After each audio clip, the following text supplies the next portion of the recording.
जीलानी का एक धोबी था जो उनका कपड़ा धोता था। जब उसका इंतकाल हो गया तो वो कब्र में पहुंचा, और जब कब्र में पहुंचा तो फरिश्ते आ गए। फरिश्तों ने उससे सवाल किया, मन रब्बुका, तेरा रब कौन है? तो वो कहने लगा, मैं तो गौसे आजम का धोबी हूं, मैं तो गौसे आजम का धोबी हूं। जल्दी बोलो, मैं तो गौसे आजम का धोबी हूं। काश हम लोगों की जुबान पर भी यही आ जाए, मैं तो गौसे आजम का दीवाना हूं, मैं तो गौसे आजम का। फरिश्तों का मन रब्बुका, तेरा रब कौन है? मैं तो गौसे आजम का धोबी हूं। ये क्या जवाब है नहीं? माँ दीन का, तेरा दीन क्या है? मैं तो गौसे आजम का धोबी हूं। माँ कुंता तक़ूलु फी हक़्क़ि हाज़ा रजुल, नबी के बारे में तेरा क्या अकीदा है? क्या अकीदा था दुनिया में? मैं तो गौसे आजम का धोबी हूँ। मौलाना अशरफ अली थानवी जो देवबंदियों वहाबियों के बड़े मौलाना हैं, वो कहते हैं कि जब उससे सवाल कब्र में हो रहे थे तो अब्दुल कादिर जीलानी उसकी कब्र में पहुंच जाते हैं। अल्लाहु अकबर। अब तो कह दो सुभान अल्लाह। उसकी कब्र में पहुंच जाते हैं। हाँ, और उसके बाद फरिश्तों से कहते हैं, मेरे मुरीद को क्यों परेशान कर रहे हो? मुझसे पूछो, क्या पूछना चाहते हो मुझसे पूछो। मौलाना अशरफ अली थानवी लिखते हैं अपनी किताब में, फरिश्ते मुस्कुराते हुए कब्र से चले गए। जरा कह दो मचल के सुभान अल्लाह। सुभान अल्लाह। अशरफ अली थानवी कहते हैं गौसे आदम उसकी कब्र में पहुंच गए और कहा कि मेरे मुरीद को क्यों परेशान करते हो? का ये जवाब देता, हर सवाल के जवाब में कहता है, मैं गौसे आजम का धोबी हूँ। तो गौसे आजम फरमाते, ये बताना चाहता है, ये तो मेरा धोबी है, मेरे घर के कपड़े मेरा कपड़ा धोता है, ये बताना चाहता है जो अब्दुल कादिर जीलानी की गली से गुजर जाता है वो भी मगफिरत के लायक हो जाता। सुभान अल्लाह, सुभान अल्लाह। समझ रहे हैं आप?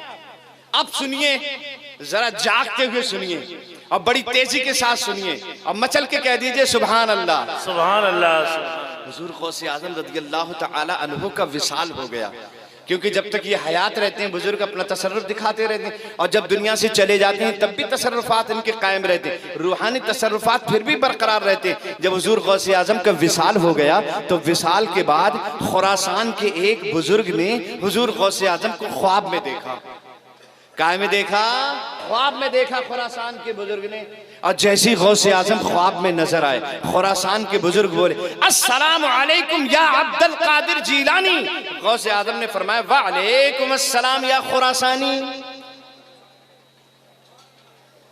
कहने लगे, हुजूर जरा ये बताइए कि आपको कब्र में फरिश्तों से कैसे छुटकारा मिला? हुजूर गौसे आजम फरमाते हैं, ये पूछ रहे हो मुझको फरिश्तों से कब्र में कैसे छुटकारा मिला? ये पूछो फरिश्तों को मुझसे कैसे छुटकारा मिला। ये पूछ रहे हो मुझको फरिश्तों से कैसे छुटकारा मिला? ये पूछो फरिश्तों को मुझसे कैसे छुटकारा मिला। का हुजूर क्या मतलब? का इसका मतलब ये है कि जैसे ही फरिश्ते मेरी कब्र में आए और उन्होंने आने के बाद मुझसे कहा, मन रब्बुका, तेरा रब कौन है? मैं बोला ही नहीं।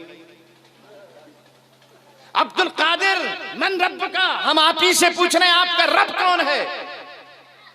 तब गौसे आजम ने फरमाया, तुमको मेरे नाना की वो हदीस याद नहीं? अब्दुल कादिर कौन सी हदीस?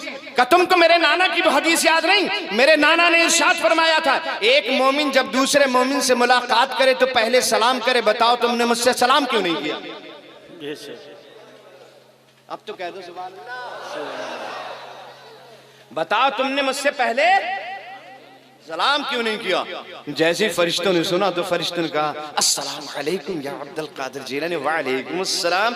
अब मुसाफे के लिए हाथ बढ़ा दिए दोनों फरिश्तों ने। अब्दुल कादिर जीलानी ने मुसाफा कर लिया और दूसरे से मुसाफा करते करते हाथ को वहीं थाम लिया। एक का हाथ छोड़ दिया, दूसरे फरिश्ते का हाथ नहीं छोड़ा।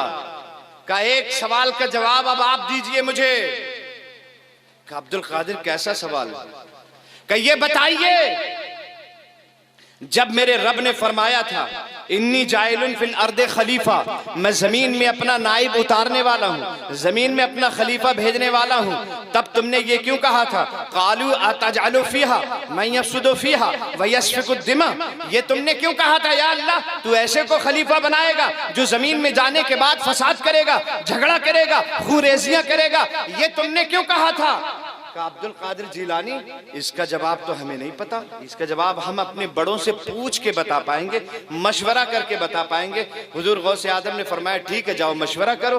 अब फरिश्ता, एक फरिश्ते को अब्दुल कादिर जिलानी छोड़ नहीं रहे थे और एक को छोड़ दिया था, तो वो गए फरिश्तों से मशवरा किया और कहा अब्दुल कादिर जिलानी ने ये सवाल कर दिया है और ये पूछा है कि रब ने जब कहा था कि मैं अपना नायब उतारने वाला हूँ जमीन में, तब तुमने ये क्यों कहा था? तू खुरेजी करने वाले को अपना नायब बनाएगा, लड़ैया को अपना नायब बनाएगा, लठैत को अपना नायब बनाएगा, गिरेबान पकड़ने वाले को अपना नायब बनाएगा, यानी ये इस तरह से तुमने क्यों कहा था? जवाब दीजिए।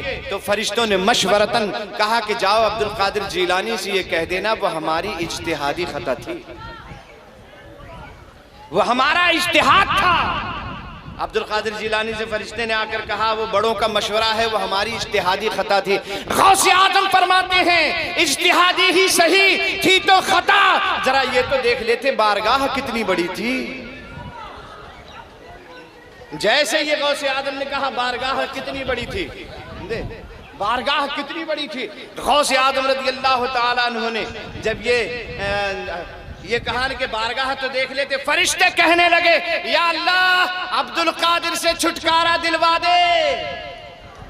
रब ने फरमाया फरिश्तों ठीक है, मैं अपने बंदे अब्दुल कादिर जिलानी से खुद ही बात किए लेता हूँ। ए अब्दुल कादिर जिलानी, फरिश्तों को छोड़ दीजिए। अब्दुल कादिर जिलानी ने अर्ज किया या अल्लाह मैं इन्हें नहीं छोड़ सकता। कहा अब्दुल कादिर जिलानी क्यों नहीं छोड़? ये एक शर्त पे छोड़ूंगा। अब्दुल कादिर जो शर्त है बयान करो, मुकम्मल की जाएगी। या अल्लाह कयामत तक जितने कादरी हैं सबको जन्नती बना दे। सुभान अल्लाह, सुभान अल्लाह।